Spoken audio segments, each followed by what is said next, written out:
દેશની સીમાઓ માતાના વસ્ત્ર સમાન છે. તેનું રક્ષણ કરવું દરેક ભારતીયની ફરજ છે. ભીષ્મ પિતામહ. નમસ્કાર દર્શક મિત્રો, સરહદ ન્યૂઝ ચેનલમાં આપનું સ્વાગત છે. હું અનિતા ગોસ્વામી. હવે જોઈએ સમાચાર વિસ્તારથી. પરિણામ આપી દો.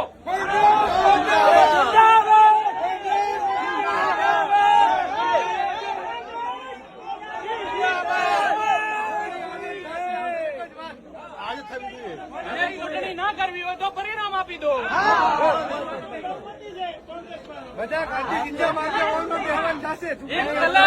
એક કલાક એસડીએમ સાહેબ ની ગાડીને પંચર પડ્યું, એના પછી અંદરો અંદર વઢો છો. 12 વાગ્યાનો ટાઈમ હતો ને હવે રદ કરવાની કોશિશ કરવાની. પરિણામ આવી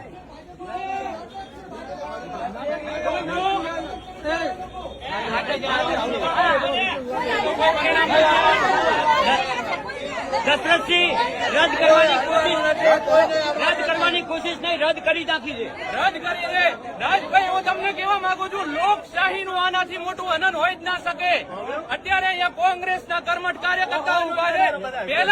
પહેલા એસડીએમ સાહેબે એવું કીધું કે ગાડીને પંચર છે. ટીડીઓ સાહેબે આધિકારિક સૂચના અમને આપી કે એસડીએમ સાહેબની ગાડીને પંચર છે. પંચર કઢાઈને 12 વાગે પહોંચ્યા.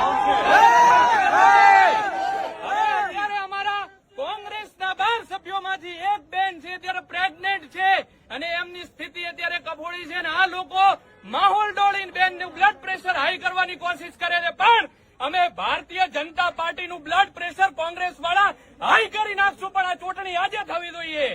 તમે રાજભાઈ મીડિયામાં છો, બધા મીડિયા વાળા આજના દિવસમાં જ ચૂંટણી થવી જોઈએ, નહીં તો ડાયરેક્ટ પરિણામ આપી દો.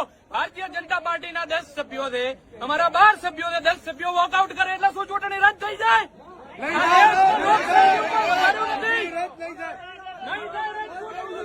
કોંગ્રેસ પાર્ટી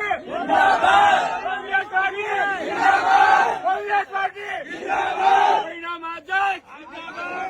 પરિણામ આપો, ખાલી પરિણામ.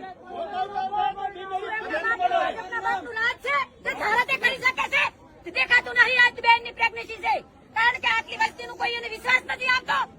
ભાજપ વાળા એના બાપનું રાજ ચલાવે છે. બધું નહીં ચાલે. કોંગ્રેસ આજે ખુશીનગર જોયું બેસી રહેવાનું છે અને ન્યાય લેવાનું છે. અમે કોંગ્રેસ વાળા 12 જણા છીએ. શું કહેવાનું છે? ટીડીઓ કોઈ બી ગમે તે કરે, અમે કોંગ્રેસ વાળા કોઈથી બિયાણા નહીં દિયાવાના નહીં. આજે પરિણામ જોઈએ. આજે ને આજે મારે પરિણામ જોઈએ. કોંગ્રેસ પાર્ટી જિંદાબાદ. કોંગ્રેસ પાર્ટી જિંદાબાદ. અહીંયા ભૂખ્યા અંતર છે બેસીનો. એનું કોઈ ભાજપ વાળાનું પરિણામ જોયો હીડે લઈ શકે. અમારા કોંગ્રેસના જે સદસ્ય છે એ બેનની પ્રેગ્નન્સીની ડેટ 16 તારીખ હતી ને આજે કઈ તારીખ છે? 25 તારીખ છે. દિવસો ઉપરથી જાય છે. ભારતીય જનતા પાર્ટીના બની બેહાડેલા છે અધિકારીઓ, એમના પેટનો પાણી હલતો નથી. સુરક્ષાની વાતો કરો તો એમ્બ્યુલન્સ પોલીસ વાળા અમને દબાવે છે કે અમે બેનને દવાખાને લઈ જાઓ. એટલે દવાખાને લઈ જવા વાળા અમારું આખું કોંગ્રેસ ઉભું છે. તમે શું લઈ જાઓ દવાખાને? તમારી સત્તામાં એટલું કામ કરો એસડીએમ સાહેબ ને કે આ તમને શોભતું નથી. એક ક્લાસ 1 અધિકારી તરીકે તમે અત્યારે જનતાને મોઢું કઈ રીતે બતાડશો? બારે આવીને બધા લોકો જવાબ માંગો છે. કોંગ્રેસ વાળાને અત્યારને અત્યારે જવાબ જોઈએ છે. અત્યારને અત્યારે ભાજપ વાળા અત્યારને અત્યારે જવાબ આપો. તમે કયા પદ ઉપર છો? કોંગ્રેસ પાર્ટીના સદનિષ્ઠ કાર્યકર્તાઓ છીએ. પદની કોઈ વાત આવે છે? બધાને હું કહું છું, બધા વાપરેલા છે.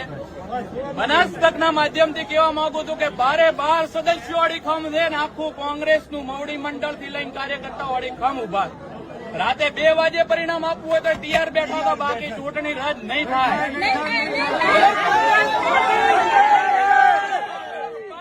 હાર પાડી દેલી ભાજપ એના ભવાડા કરવામાં કદી ઓછી ઉતરી નથી, તો આજ તો શેની ઉતરે? બરોબર છે. મારા વાઇફ પ્રેગ્નેન્ટ છે, મારા વાઇફ છે અંદર છે પ્રેગ્નેન્ટ છે. એ હોટને પહોંચ થાય કે 12 વાગે કે 1 વાગે ઉપર બેસવા માટે તૈયાર છે. અમે ડોક્ટરો અહીંયા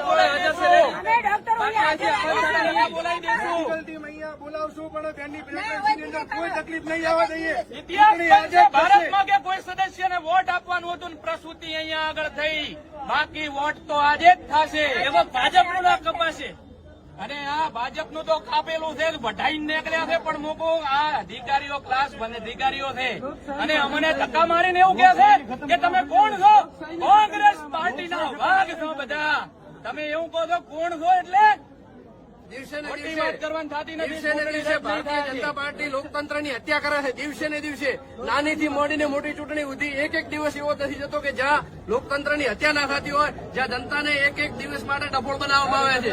તારીખો ઉપર તારીખો પાડવી, મોનોપોલી સિવાય એમને કોઈ રાજકારણ કરતા આવડતું નથી. આ એ વ્યાજબી નથી. કોંગ્રેસ પાર્ટી જિંદાબાદ! કોંગ્રેસ પાર્ટી જિંદાબાદ! કોંગ્રેસ પાર્ટી જિંદાબાદ!